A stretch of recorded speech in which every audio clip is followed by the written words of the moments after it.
1991। अरे why 1991? Why till 1991? आगे क्यों नहीं है? दीदी क्योंकि उस दिन वो आया था, क्या कहते हैं, रिसेशन। उस दिन 1991। हाँ 1991 में क्या आया था कुणाल? रिसेशन आया था, इसलिए चैप्टर दीक्षा सिर्फ कहाँ तक है? 1991 तक। हरविंदर कॉन्स्टिट्यूशन कब लिखा गया? 1930। किसने लिखा?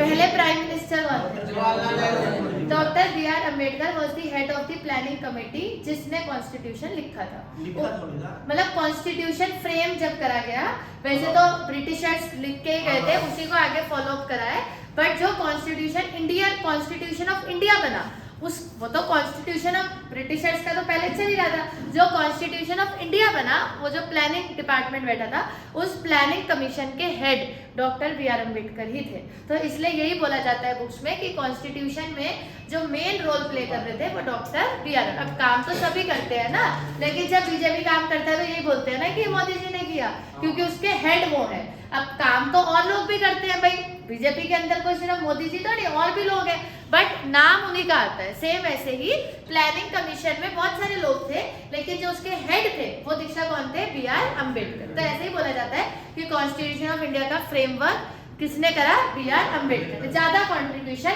उन्हीं का ही था। आगे बढ़ते हैं, तो कितने साल का प्लान बनेगा, क्या डिसाइड हुआ?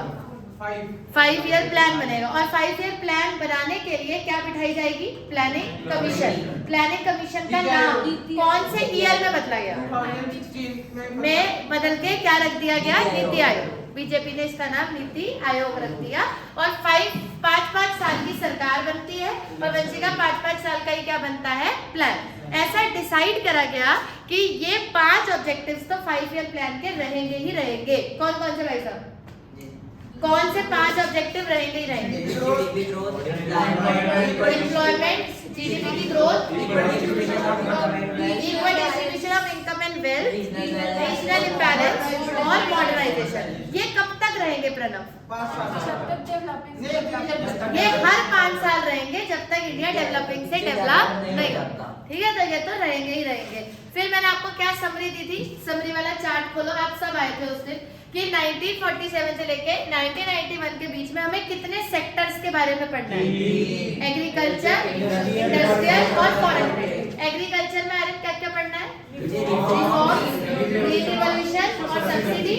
इंडस्ट्रियल में आएगा आईपीआर 1956, एसएसआई, और फॉरेन ट्रेड में आएगा इंपोर्ट सब्सिडी। इसमें अभी तक हमारी क्लास में हमने कौन सा सेक्टर स्टार्ट किया था? एग्रीकल्चर।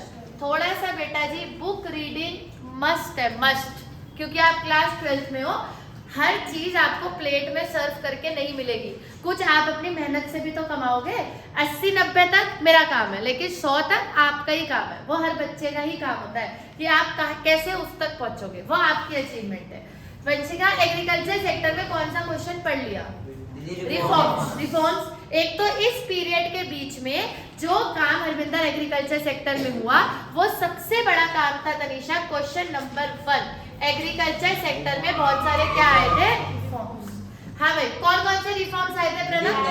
Land ceiling system. एक तो लैंड सीलिंग सिस्टम आया था। क्या था कुणाल लैंड सीलिंग सिस्टम?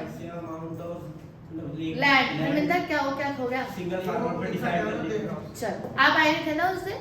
चलो बताओ। Sorry, maximum amount of land decided by government, मतलब सिंगल फार्मर के पास कितनी होनी चाहिए, और जिसके पास ज्यादा है वो गवर्नमेंट को सरेंडर करेगा, और गवर्नमेंट उसको पुअर फार्मर्स को बांट देगी। ठीक है, तो एक मैक्सिमम अमाउंट ऑफ लैंड क्या कर दिया गया था राधिका? डिसाइड कर दिया गया था, जो एक फार्मर होल्ड कर सकता है। थोड़ा वर्ड्स को सीखो। एक फार्मर क्या कर सकता है? होल्ड। अगर किसी के पास इससे एक्सेस लैंड है तो वो गवर्नमेंट को सरेंडर कर देगा, और गवर्नमेंट उसको पुअर फार्मर्स में बांट देगी। क्या पर्पस था इस सिस्टम के पीछे? ताकि पुअर फार्मर्स के पास भी अपनी लैंड हो। उससे क्या होगा? हाँ, एक्सप्लॉइटेशन खत्म हो जाएगा। हाँ, ठीक है। चलो दूसरा रिफॉर्म बताओ। मैं कंसोलिडेशन ऑफ लैंड होल्डिंग। उससे क्या होगा? दीदी जिनके पास फ्रेगमेंटेड लैंड थी उनको सिंगल लैंड मिल जाएगी। उससे क्या होगा? कि पहले वो लैंड प्रोडक्टिव नहीं थी, अब क्योंकि वो सिंगल पीस मिल जाएगा तो वो लैंड प्रोडक्टिव हो जाएगी। क्लियर है? पहले वो किसी काम की नहीं थी, दीक्षा बटी हुई थी छोटी छोटी। अगर एक ही पीस दे देंगे तो उससे एफिशिएंट यूटिलाइजेशन हो पाएगा, किसका हो पाएगा, लैंड का। तीसरा रिफॉर्म रेगुलेशन ऑफ रेंट, ये भी बहुत अच्छा था। ये रिफॉर्म क्यों आया कि आप फार्मर से अननेसेसरी रेंट चार्ज नहीं करोगे, आप फार्मर से उसकी क्रॉप का सिर्फ 1/3 चार्ज कर सकते हो, और इससे ज्यादा रेंट चार्ज नहीं करेंगे। और लास्ट था जमींदारी सिस्टम को क्या कर दिया गया था, एबॉलिश। जमींदारी सिस्टम की मतलब ये है कि कोई भी तुषार बीच में मिडलमैन इन्वॉल्व नहीं होगा, फार्मर डायरेक्टली किससे कनेक्ट होगा, फसल उगाओ और सीधा जाके सरकार को बेचो, किसी से कोई बीच में इन्वॉल्वमेंट किसी का भी नहीं होगा। क्लियर है? तो ये भी गवर्नमेंट ने किया। इसके अलावा क्वेश्चन नंबर 2 जो आज हम स्टार्ट करेंगे, कॉपी में लिख लीजिए। और क्या करा गया इस पीरियड में? इस पीरियड में एक बहुत ही बड़ा प्रणव, अभी लिख लेना आप बाद में, पहले आप सुन लो। इस पीरियड के बीच में वंशिका एक बहुत बड़ा रिवॉल्यूशन आया जिसका नाम था हरमिंदर ग्रीन रिवॉल्यूशन। क्या नाम था रिवॉल्यूशन का? Green revolution. ये बहुत बड़ा रिवॉल्यूशन था जो इस फेज में गवर्नमेंट ने लॉन्च करा। इतना ही रिवॉल्यूशन था, एक सीड्स बनाई गई इंडिया में। जैसे कि हम जानते हैं कि ब्रिटिशर्स हमारी लैंड की फर्टिलिटी को हरमिंदर क्या कर गए थे, खत्म कर गए। तो हमने सोचा कि यार अब हम क्या करें, आर्यन हमारी लैंड की फर्टिलिटी तो खराब हो चुकी है। तो हमने एक सीड्स डेवलप करी जिसका नाम था HYV सीड्स। तो बेसिकली करा क्या जाता था कि HYV सीड्स के साथ केमिकल फर्टिलाइजर्स का और केमिकल पेस्टिसाइड्स का इस्तेमाल करके एग्रीकल्चर करा जाता था। देखो इसमें कोई गलत नहीं था, बट अब इसका काफी गलत यूज होने लग गया। देखो केमिकल यूज करना गलत नहीं होता है, केमिकल तो हर रिएक्शन में भी यूज होता है। आप अगर मार्केट का दही भी खाते हो उसके अंदर भी केमिकल होता है, नहीं तो आप कुछ सोचो वो 10 दिन तक कैसे लाइफ लेगा अपनी। तो प्रिजर्वेटिव्स तो हर मार्केट के प्रोडक्ट में डलते हैं। केमिकल बुरा नहीं होता है, लेकिन अगर केमिकल को ज्यादा मात्रा में यूज करा जाए तो वो बुरा होता है। अब इस केमिकल को बहुत एक्सेस यूज हो गया। अब पहले क्या होता था कि अनाज उगाने के लिए हो रहा है, अब क्या, जैसे तरबूज है, आप समझ है, तो जैसे वो कच्चा ही है तो फार्मर ने उसको कच्चा ही लिया, उसमें इंजेक्शन डाला, उसका कलर, अब वो लग तो रेड रहा है, लेकिन जब उसे खाओगे तो आपको लगेगा ये मीठा तो है नहीं। अब ये रेड है लेकिन ये मीठा नहीं है, मतलब उसमें केमिकल इंजेक्ट करके उसके कलर को सिर्फ रेड कर दिया गया है। तो ऐसा मतलब इस लेवल तक का नहीं सोचा था। HYV सीड्स को सिर्फ इसलिए बनाया गया था कि थोड़ा सा केमिकल तो दीक्षा हमें अपनी लैंड में डालना ही पड़ेगा, जिससे कि उसकी फर्टिलिटी क्या हो जाए, वापस आ जाए। क्योंकि ब्रिटिशर्स के बाद फर्टिलिटी क्या हो गई थी, खत्म हो गई थी। After they grow Indigo and drugs and all, तो उस फर्टिलिटी को रीगेन करने का यही तरीका था वंशिका कि हम हाई यील्डिंग वैरायटी, इसका नाम भी यही था। तब तक आप मुझे ये सोच के बताओ, हाई का मतलब हमें पता है, वैरायटी का मतलब हमें पता है, यील्ड का मतलब क्या होता है, बट और कुछ एक सिंपल वर्ड में यील्ड का मतलब होता है आउटपुट। आउटपुट को अच्छी भाषा में क्या बोलते हैं, यील्ड। जैसे आप कभी आगे चल के भी ग्रेजुएशन में पढ़ोगे तो यील्ड का मतलब होता है आउटपुट। तो हाई आउटपुट वैरायटी सीड्स, मतलब इसे अगर हम लगाएंगे तो हमारा आउटपुट राधिका क्या आ जाएगा, हायर। पढ़ा था ना एसी बंद हो गया, लाइट चली गई, अभी फैन तेज कर रहे हैं। इधर देखो, हाई यील्डिंग वैरायटी सीड्स क्या थी तुषार, कि अगर हम इन सीड्स को लगाएंगे तो यील्ड मतलब क्या होता है, आउटपुट। तो हमारा आउटपुट एकदम से दीक्षा हाई हो जाए। और ऐसा वाक्य में हुआ, लेकिन जब ये सीड्स आई, HYV seeds, chemical fertiliser, pesticides, ये उनका पूरा एक कॉम्बो था है, तो हमें ये पूरा कॉम्बो यूज करना पड़ेगा। तो 80s और 90s के फेज में क्या हुआ, जब ये सीड्स को लॉन्च, 70s और 80s की बात कर रहे हैं हम, हाँ मतलब 60s 70s 80s के पीरियड में जब ये स्टार्ट हुई तो काफी सारे फार्मर्स इसको ट्रस्ट नहीं करते थे। फार्मर्स का ये कहना था अरे ऐसा थोड़ी होता है, सीड लगाएंगे आउटपुट बढ़ जाएगा, क्या बात है ये। तो HYV सीड्स का जो इस्तेमाल है वो सबसे ज्यादा किस पे, टेस्टिंग किस पे करी गई, राइस और व्हीट पे। और सिर्फ कुछ ही फार्मर्स, कुछ ही स्टेट्स इसको फॉलो करने के लिए तैयार थी, और सिर्फ सम स्टेट्स ने इसको आयरन क्या करा, एडॉप्ट करा। लेकिन जब इसे एडॉप्ट करा गया तो इसका रिजल्ट प्रणव इतना अच्छा आया। तो आफ्टर 80s और 90s के फेज में क्या हुआ, धीरे धीरे ये आयरन सारे क्रॉप्स में इस्तेमाल होना शुरू हो गया। राइस और बट स्टिल HYV सीड्स का जो सबसे अच्छा रिजल्ट आता था वो राइस और वीट पे ही आता था। जब इन्हें सीड्स को लगाया जाता था तो राइस और वीट का कल्टीवेशन इतना ज्यादा होने लग गया कि कहाँ इंडिया सेल्फ सफिशिएंट भी नहीं था कि नहीं था? क्या मतलब होता है कि इंडिया सेल्फ सफिशिएंट नहीं था? हाँ, मतलब जैसे चावल है, आटा है, तो ये भी हम बाहर से क्या करते थे? बोलो क्या करते थे? इंपोर्ट। बट जब हमने HYV सीड्स लगाई तो ऐसा जादू हो गया कि हम इंपोर्ट की जगह उल्टा एक्सपोर्ट करने लग गए। इसीलिए HYV सीड्स को नाम दे दिया गया मिरेकल सीड्स। इसका दूसरा नाम रख दिया गया मिरेकल सीड्स कि अगर हम HYV सीड्स लगाते हैं, साथ में केमिकल फर्टिलाइजर्स और केमिकल पेस्टिसाइड्स का इस्तेमाल होगा, तो इतना ज्यादा यील्ड बन के आएगा। यील्ड का मतलब क्या है आर्यन? इतना ज्यादा आउटपुट बन के आएगा कि फार्मर्स को काफी पैसा कमाने को मिला।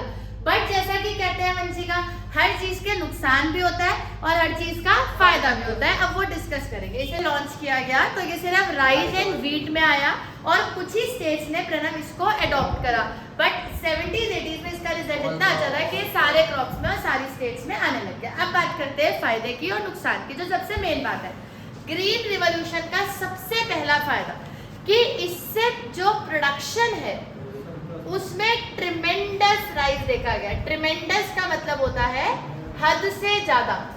प्रोडक्शन जो होता था, जैसे अगर हम कुछ डाटा, मैं डाटा ही चेक कर रही थी, अगर हम डेटा के हिसाब से देखें राधिका, तो 1950 में इंडिया 300 कुछ अप्रॉक्स वीट प्रोड्यूस करता था। 300 किलो, मतलब इंडिया में सिर्फ कितना गेहूं प्रोड्यूस होता था? 300 किलो, क्योंकि लैंड अनफर्टाइल था, तभी आजाद होता। अगर मैं लेटेस्ट डेटा देखूं तो हमारे देश में 3500 किलो अप्रॉक्स वीट की प्रोडक्शन हर साल होती है। ये 2020 का डेटा है। मतलब ये फर्क है स्टैट्स का, जो आपको ये दिखाता है कि HYV सीड्स इस्तेमाल करके आपकी जो प्रोडक्शन है उसमें ट्रिमेंडसली क्या देखा गया है? राइस देखा गया कि प्रोडक्शन एकदम से बढ़ गई, एकदम से प्रोडक्शन बढ़ी। इसीलिए HYV सीड्स को आर्यन क्या नाम दे दिया गया? मिरेकल। कोई तो लॉजिक होगा ना, अगर कोई चीज पहले 100 किलो बनती थी, अब अचानक से 500 किलो बन जाएगी, तो ऑब्वियसली उस सीड का नाम क्या पड़ जाएगा? मिरेकल। इसका एक और बहुत अच्छा फायदा था, वो भी बहुत ध्यान से सुनिएगा। नंबर 2, ग्रीन रिवॉल्यूशन के बाद हमें ये समझ में आने लग गया कि एग्रीकल्चर को हमें पूरी तरीके से कमर्शियलाइज कर देना चाहिए। तो वो भी जो फार्मर्स है, जो आपने पढ़ा होगा कि पहले इंडिया में सबसिस्टेंस फार्मिंग होती थी। क्या होती थी सबसिस्टेंस फार्मिंग? क्या होती थी? हाँ, सेल्फ कंजम्पशन। लेकिन अभी धीरे धीरे जब से ग्रीन रिवॉल्यूशन आया है, तो जो फार्मर्स है, इधर ध्यान से देखेंगे, जो फार्मर्स है उनका जो आउटलुक है वो चेंज हो गया है। क्या मतलब है आर्यन इस बात का? देखने का नजरिया है, पढ़ रहा है भाई जरा। हाँ, तो जो देखने का नजरिया है प्रणव, वो चेंज हो गया। अब वो लोग ये समझ गए हैं तुषार कि हमें सबसिस्टेंस फार्मिंग नहीं करनी है, हमें कौन सी वाली फार्मिंग करनी है Tushar? Commercial farming. Commercial farming से क्या होगा दीक्षा? फार्मर्स बहुत सारे क्या कमाएंगे?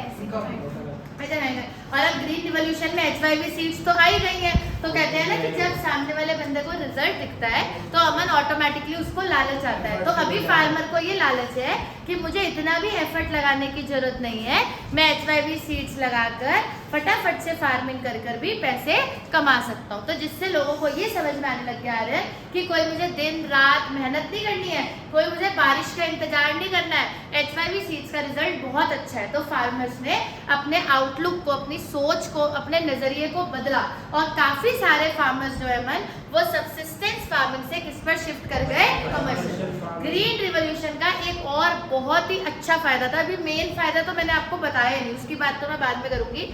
तीसरा फायदा जो सबसे अच्छा था वो ये था कि इसमें जो एरिया अंडर प्रोडक्शन है, जो प्रोडक्शन, जो कल्टीवेशन वाला एरिया होता है, वो भी धीरे धीरे क्या हो गया? बढ़ गया। वैसे क्या होता था, फार्मर है, अब इतने पैसे तो है नहीं लगाने को, तो कुछ जमीन तो आर्यन खाली रहती थी और कुछ जमीन में वो फसल करता था, कुछ जमीन खाली पड़ी रहती थी, क्योंकि सारी जमीन को जोतने के लिए भी तो आपको पैसे चाहिए ना, तो इसलिए कुछ जमीन यूज होती थी और कुछ जमीन ऐसी पड़ी रहती थी। बट HYV सीड्स की तो शायद एक बहुत अच्छी खासियत है कि जो सोइंग का टाइम होता है, जब आप सीड को लगाते हो और जब आप उसको क्या करते हो? हार्वेस्ट करते हो, इसके बीच में HYV H5V सीड्स में टाइम क्या लगता है, बिल्कुल कम।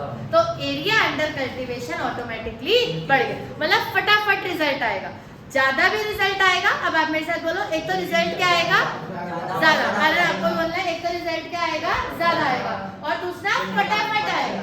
आपको ज्यादा वेट भी नहीं करना है, क्योंकि जो सोइंग पीरियड है और जो हार्वेस्ट पीरियड है उसका टाइम भी क्या कर देती है, सीड कम कर देती है। तो अगर हम आज सीड लगाते थे तो 6 महीने बाद रिजल्ट आता था, बट H5V सीड का आज लगाओगे तो 3 महीने में रिजल्ट आ जाएगा। तो टाइम गैप भी तुषार क्या हो गया, कम हो गया।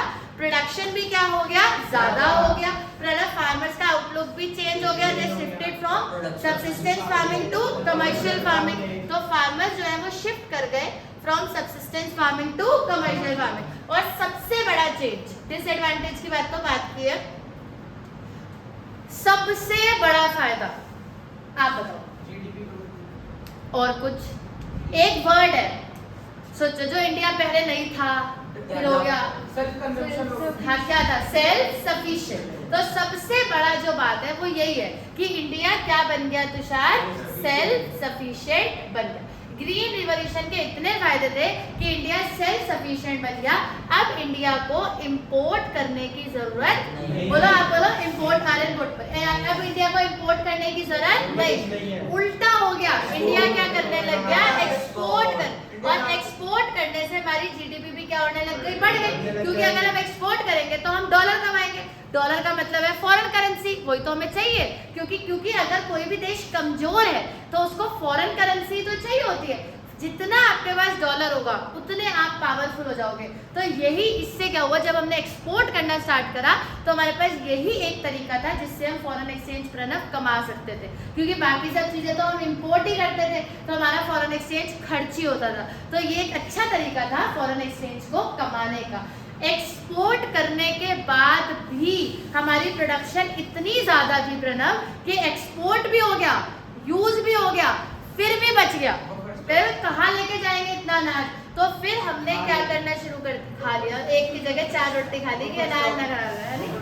तो फिर हमने क्या बनाना शुरू कर दिया, बफर स्टॉक बनाना शुरू किया, जो हमने किस टाइम पे काम आएगा, अमर, जैसे कोई नेचुरल कैलेमिटी आ जाती है, कई बार फसल खराब हो जाती है। अब ठीक है, H5V सीड्स लगा के फसल अच्छी होती है, पर अर्थक्वेक है, फ्लड है, इन सब को तो नहीं हम रोक सकते ना। अब मान लीजिए, कई बार आपने सुना होगा, जैसे उत्तराखंड में हम रहते हैं तो यहाँ ये तो सबसे ज्यादा फ्लड प्रोन एरिया है, कभी भी फ्लड आ सकता है, कभी भी अर्थक्वेक आ सकता है। हो सकता है बारिश इस बार लेट हो जाए, फसल खराब हो जाए, या आंधी तूफान से भी फसल खराब हो जाती है। तो अगर कुछ भी ऐसा हो जाता है अरविंदर, तो गवर्नमेंट के पास हमेशा बफर स्टॉक रहता है। कभी भी ऐसा नहीं होगा, जैसे आप देख लो, अगर कितना आज तक आपने, मुझे नहीं लगता कि इन द हिस्ट्री हमने कभी भी सुना होगा कि इंडिया में गेहूं, चावल, इन सब चीज़ों की कमी हो रही है, नहीं होगी। क्योंकि इतना ज़्यादा कल्टीवेशन होता है कि गवर्नमेंट हमेशा बफर स्टॉक बनाकर ही चलती है कि अगर कमी भी हो जाएगी तब भी मार्केट में इसकी सप्लाई बनी रहेगी। क्लियर है हरविंदर? तो ये 4 फायदे किसके हैं, ग्रीन रिवॉल्यूशन के। अब आप बोलोगे, एक तो क्या बढ़ गई, प्रोडक्शन, सीधा मुद्दे की बात करनी है, क्या बढ़ गई, दूसरा एरिया अंडर प्रोडक्शन। एक तो प्रोडक्शन बढ़ी और दूसरा एरिया अंडर प्रोडक्शन। अब बताओ प्रोडक्शन कैसे बढ़ी, तो उससे क्या होता था, H5V seeds were called as miracle seeds. तो उसे लगाने से जो आउटपुट है वो काफी। अच्छा अभी बताओ कि एरिया अंडर प्रोडक्शन कैसे बढ़ा, सोइंग और हार्वेस्टिंग का टाइम क्या हो गया, तो इसलिए एरिया अंडर कल्टीवेशन ऑटोमेटिकली बढ़ गया। तीसरा, फार्मर्स का आउटलुक क्या हो गया, change, they shifted from subsistence farming to commercial farming. और इंडिया क्या बन गया, इंडिया सेल्फ सफिशिएंट भी बन गया। अब इंडिया इंपोर्ट नहीं करता था, अब इंडिया एक्सपोर्ट, और एक्सपोर्ट करके इंडिया कमाता था, कमाने के बाद भी बच जाता था, तो उसका हम बफर स्टॉक बना के उसको फ्यूचर के लिए सेव करेंगे। क्लियर है? चलो अब लास्ट बार बताएंगे इस टॉपिक की डिसएडवांटेजेस। अब ये आप बताओगे, मैं 2 मिनट रुक जाती हूँ। कोई जो आपके दिमाग में आता हो, फर्टिलिटी कम होगी क्योंकि यूज ऑफ पेस्टिसाइड और फर्टिलाइजर, पैसे वाले लोग, वन ऑफ द रीजन। हाँ शाबाश, सबसे बड़ी बात कि ये सब बातें तो हो गई है ना, अभी तक तो सुनने में सब अच्छा लग रहा है, लेकिन अगर कोई सीड मिराकल सीड है तो आप ये सोच सकते हो कि उसका प्राइस कितना होगा। सबसे बड़ी बात है क्या हर farmer are an chemical fertiliser, chemical pesticide, HYV seed afford कर पाएगा? The answer is no. अब इससे होगा क्या, बहुत ध्यान से सुनना, इसका जो बेनिफिट है वो सिर्फ कौन से फार्मर को मिलेगा? और मार्जिनल फार्मर जो है, मार्जिनल का मतलब है जो पुअर फार्मर है, इधर इधर इधर, जो मार्जिनल फार्मर है, जो पुअर फार्मर है, वो क्या हो जाएगा? एक्सप्लॉइट, क्योंकि उस तक ये बेनिफिट कभी जाएगा ही नहीं। अब इसका दूसरा नजरिया अगर आप अपने दिमाग में देखो तो वो ये है कि इससे होगा क्या तुषार, जो रिच फार्मर है और जो पुअर फार्मर है उनके बीच का जो गैप है वो बढ़ जाएगा, और इससे कौन सी प्रॉब्लम आ जाएगी? Unequal distribution of income and wealth. और हम पढ़ के आए आ रहे हैं अभी कि 5 ईयर प्लान में ये लिखा गया है कि कोशिश करिए कि इंडिया में दीक्षा इक्वल डिस्ट्रीब्यूशन हो, अमीर और गरीब के बीच में गैप ना हो। लेकिन HYV सीड्स जो है वो अमीर फार्मर ही अफोर्ड कर पाएगा, तो गरीब तो वहीं का वहीं रहा ना। मतलब देश तो तरक्की कर गया पर गरीब तो वहीं का वहीं रहा, गरीब तो गरीब ही है, क्योंकि ये सीड सिर्फ कौन अफोर्ड कर सकता है? रिच। तो इसे बेच के पैसे भी कौन कमाएगा? रिच। तो पुअर का क्या, तो वही का वही है। इससे ऑटोमेटिकली दोनों के बीच का गैप भी बढ़ जाएगा, दोनों का गैप भी बढ़ जाएगा और पुअर फार्मर को इसका कोई बेनिफिट भी नहीं मिलने वाला। तीसरा डिसएडवांटेज कि ये सिर्फ लिमिटेड क्रॉप्स तक ही अच्छे रिजल्ट देता है। मतलब ठीक है, इसको आप लगाने को किसी में भी लगा सकते हो, लेकिन अगर इसका बेस्ट रिजल्ट देखा जाए तो वो व्हीट और राइस पर ही था। मतलब जो आता है ना मिरेकल वाला रिजल्ट, वो सिर्फ तुषार किस में आता था? राइस और व्हीट पे। इसके अलावा, इन दो के अलावा ज्यादा अच्छा रिजल्ट और प्रोडक्ट्स पर इतना नहीं था। लास्ट एक आखिरी डिसएडवांटेज हरविंदर, हर स्टेट की जो जमीन होती है वो अलग होती है, किसी की ज्यादा फर्टाइल होती है, किसी की कम फर्टाइल होती है। अब जैसे नॉर्थ है तो नॉर्थ में चारों सीजन्स आते हैं, बट साउथ में चारों सीजन्स नहीं आते, है ना। नॉर्थ में आपका समर भी आएगा, विंटर भी आएगा, ऑटम भी आएगा, रेनी भी, स्प्रिंग भी आएगा, चारों सीजन आएंगे। बट साउथ में ऐसा नहीं होता है। तो due to climatic changes, due to fertility of land and so many reasons, ऐसा देखा गया कि इसमें एरिया का भी काफी प्रॉब्लम था। जैसे अगर हम एरिया वाइज देखें तो ये जो इधर वाला एरिया है, जैसे पंजाब हो गया, हरियाणा हो गया, यहाँ पे तो इसकी प्रोडक्टिविटी थी, मतलब प्रोडक्टिविटी आ रही थी और रिजल्ट्स भी तो शायद क्या हो रहे थे? अच्छे हो रहे थे।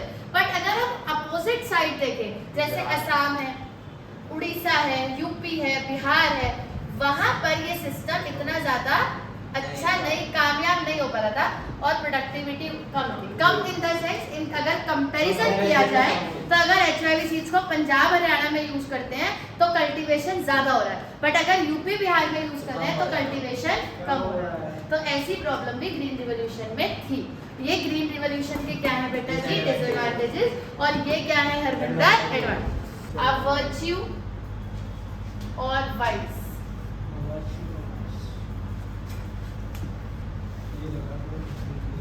भारी सा लगा ना?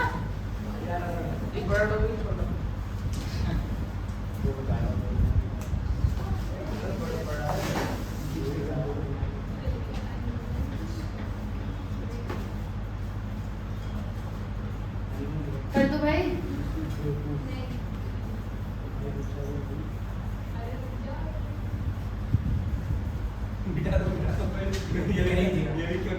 अरे इवन स्प्रेड तक तो कर लिया उसने, अभी पूछने नहीं दिया क्या लिखा है। अरे इन दोनों वर्ड का कुछ मतलब बता दो तुमने,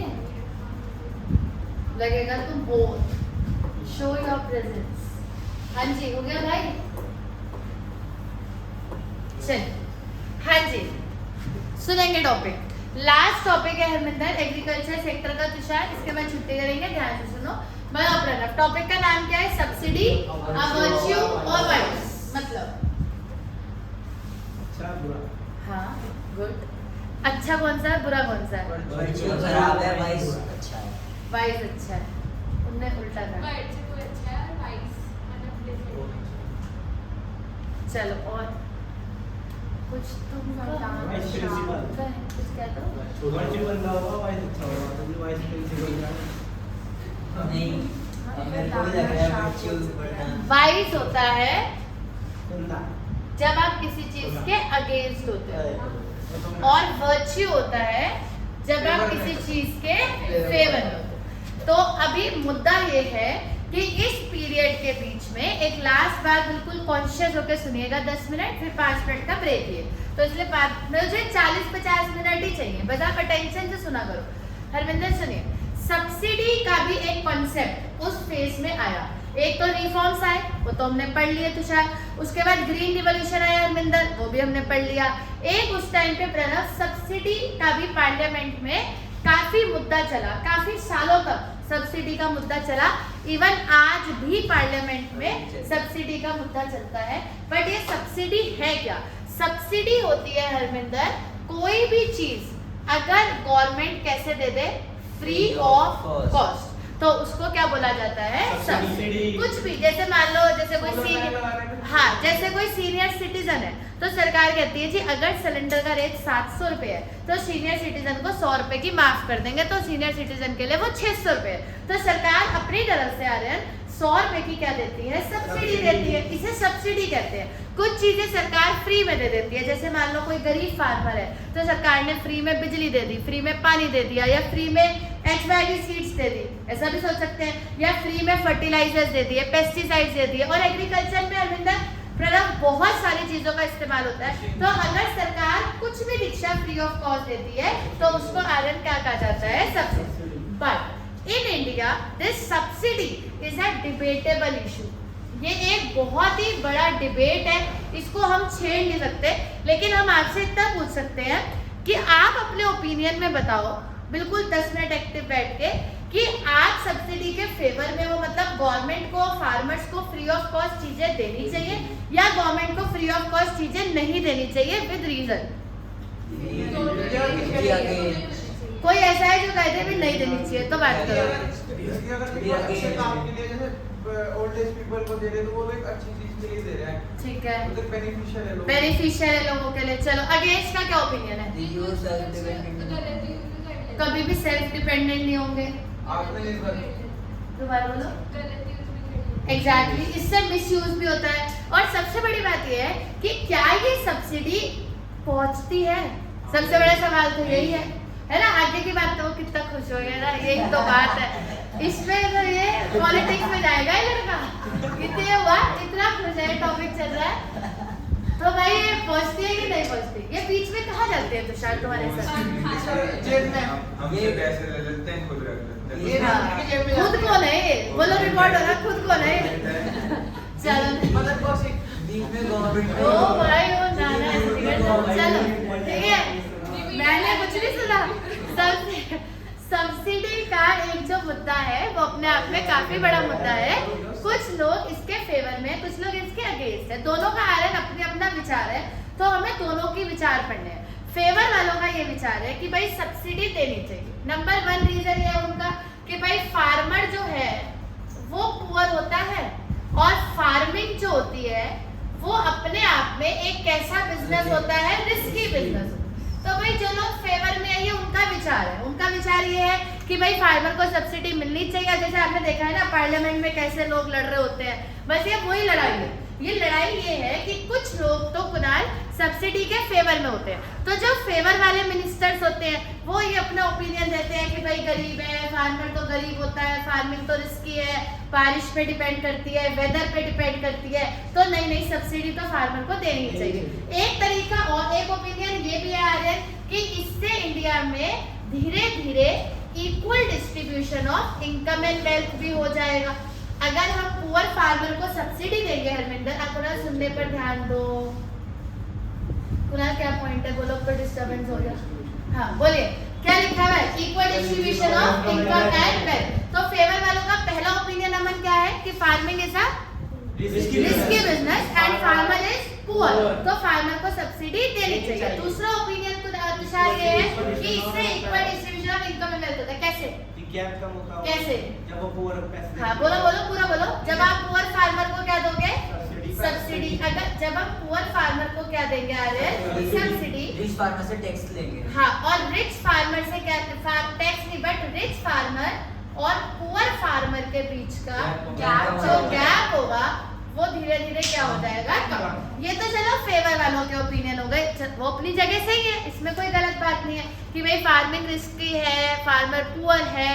ये भी कहते हैं कि जो रिच फार्मर होता है वो तो टेक्नोलॉजी मशीनें वगैरह अफोर्ड कर लेता है, लेकिन जो गरीब फार्मर है वो ना HIV सीड्स अफोर्ड कर सकता, ना मशीन अफोर्ड कर सकता। तो इससे ऑटोमेटिक सी बात है कि रिच और पुअर फार्मर के बीच का गैप बढ़ेगा। तो अगर हम सब्सिडी दे देंगे तो ये गैप हम हरमिंदर कम कर सकते हैं। तो ये अपनी जगह सही है। अब ये कहते हैं जो अगेंस्ट है, अभी थोड़ी देर में आप सब फेवर में थे, अभी आप 5 मिनट बाद सब अगेंस्ट वाले में आ जाओगे, तो इसलिए ध्यान से सुनो। सबसे पहला अगेंस्ट का ओपिनियन ये है कि मैं लिखती हूँ, आप मुझे एक्सप्लेन करना। तो शायद एवरी बिजनेस इज रिस्की। बताओ इसमें क्या गलत बात है? सही बात है। फार्मिंग रिस्की बिजनेस है तो उन्हें सब्सिडी दो। रिस्क तो हर बिजनेस में है, अगर प्रैक्टिकल फिर तो सबको दो। और सिर्फ क्या फार्मर ही पुअर होता है इंडिया में? मतलब अगर हम कंपैरिजन करें तो ऐसा कहाँ लिखा गया है, किस किताब में ये लिखा है कि फार्मर पुअर होता है? हमारी जो सरकार है वो फार्मर्स को शुरू से ही काफी एक तरीके से काफी पैम्पर करके चलती है। जैसे फार्मर्स के ऊपर कोई टैक्स भी नहीं है। मतलब अगर कोई आदमी 1 करोड़ का कल्टीवेशन कर रहा है तो सरकार, चलो मान लो गरीब फार्मर पे टैक्स नहीं होना चाहिए, पर जो अमीर फार्मर है इंडिया में, ऐसे भी फार्मर्स है बेटा जी, एग्जैक्टली। और इंडिया अगर आप कभी पंजाब साइड जाओ या हरियाणा साइड जाओ या अगर आप अपने साउथ में चले जाओ तो ऐसे फार्मर्स आप देखोगे, आपको लगे अच्छा फार्म वो भी फार्मर्स है। तो हाँ, हम ये कहना चाहते हैं कि अगर गवर्नमेंट का ये डिसीजन है, अगर गवर्नमेंट का ये डिसीजन है हरमिंदर कि फार्मर्स पर, हो गया मजाक, अब टॉपिक सुनो। अगर ये डिसीजन है कि फार्मर्स पर टैक्स नहीं लगना चाहिए तो we agree, but poor farmers पे टैक्स ना लगाकर रिच फार्मर पे टैक्स लगा दो। लेकिन सरकार ने क्या कर रखा है पूरी तरीके से, अगर आप कोई रूरल लैंड लेते हो, अगर आप कोई जमीन भी लेते हो गांव में, उस पे भी कोई टैक्स नहीं है। और अगर आप शहर में कोई जमीन ले लो तो उस पे 30% टैक्स है। मतलब दोनों चीजों का कंपैरिजन तो करो, तो इतना डिफरेंस नहीं होना चाहिए। तो ऐसा कहा गया कि every business is a risky business, तो हमें ये नहीं बोलना चाहिए कि फार्मिंग ही रिस्की बिजनेस है। रिस्की बिजनेस तो सारे ही है, इसलिए लोग सब्सिडी के खिलाफ है। दूसरा इसलिए खिलाफ है कि इससे गवर्नमेंट का जो बर्डन है वो बढ़ जाता है। और बेटा जी देखो, सरकार का बर्डन बढ़ेगा तो तुम्हारा बर्डन बढ़ेगा, क्योंकि सरकार का बर्डन बढ़ेगा तो सरकार कौन सा अपने घर से पैसे लाएगी? सरकार क्या करेगी? आप लोगों पे ज्यादा टैक्स लगाएगी, आपको ज्यादा टैक्स देना पड़ेगा। ऑब्वियसली आप जो टैक्स दोगे वही तो पुअर फार्मर को सब्सिडी में मिलेगा, या कोई मिनिस्टर अपने घर से लाएगा पैसे कि नहीं नहीं ये तो गरीब के लिए? ऐसा तो नहीं होगा ना। ऑब्वियस सी बात है कि ये पैसा किससे कलेक्ट किया जाएगा? पब्लिक से। तो सारा बर्डन भी कुणाल किस पर आ जाएगा? पब्लिक पे। पैसा तो आपको ही देना है। और नंबर 3, जैसा आपने बात करी कि ये पैसा क्या पहुंचाया जाता है? क्या इंडिया में करप्शन नहीं है? क्या ये पैसा अल्टीमेटली जब सेंट्रल गवर्नमेंट के फंडिंग से निकलता है तो क्या ये पैसा उन लोगों तक पहुंचता है? अब आपने कभी ये सोचा होगा कि जैसे हरमिंदर सीधे बैठे छोड़ दो, तो जैसे फॉर एग्जांपल ये इतनी सारी योजनाएं बनती हैं, भाई जब भी कोई मिनिस्टर माइक पे आता है एक आधी योजना तो बना ही जाता है कि भाई आज से ये योजना लागू। तो अब ये योजना तो लागू हो गई, लेकिन क्या इसका कोई प्रैक्टिकल रिजल्ट है? The answer is 0। ये योजना सिर्फ पेपर पे है, इससे सेंट्रल गवर्नमेंट के पास फंड आ जाता है, फिर वो फंड कहाँ जाता है वो किसी को नहीं पता लगता। लेकिन अल्टीमेटली क्या ये, अब जैसे गवर्नमेंट की एक बहुत योजना है 5-6 साल से चल रही है कि हर गरीब को सरकार महीने के पैसे देगी, लेकिन ऐसे क्या कितने गरीब है जिन्हें सरकार पैसे दे रही है? द आंसर इज ऐसा कोई नहीं है। लेकिन सेंट्रल गवर्नमेंट, अब हम बोलते हैं कि गवर्नमेंट करप्ट है, कोई गवर्नमेंट करप्ट नहीं है। सेंट्रल गवर्नमेंट के बजट से पैसा निकलता है, लेकिन ये पैसा आगे कहाँ जाता है वो किसी को ट्रेस नहीं होता। तो क्योंकि इतना ज्यादा करप्शन है और एडमिनिस्ट्रेशन जो है वो बिल्कुल हरमिंदर इंडिया का क्या है, वीक है, तो क्योंकि एडमिनिस्ट्रेशन प्रॉपर्ली मैनेज नहीं कर पाता है तो इसलिए डज नॉट प्रॉपर्ली मैनेज, इसलिए हमें सब्सिडी का कंसेप्ट आर्यन बिल्कुल हटा देना चाहिए। क्लियर है हरमिंदर? ये फेव अगेंस्ट वाले हैं और वो अमन किसके व्यूज है? क्लियर है कॉन्सेप्ट? इसे नोट करेंगे।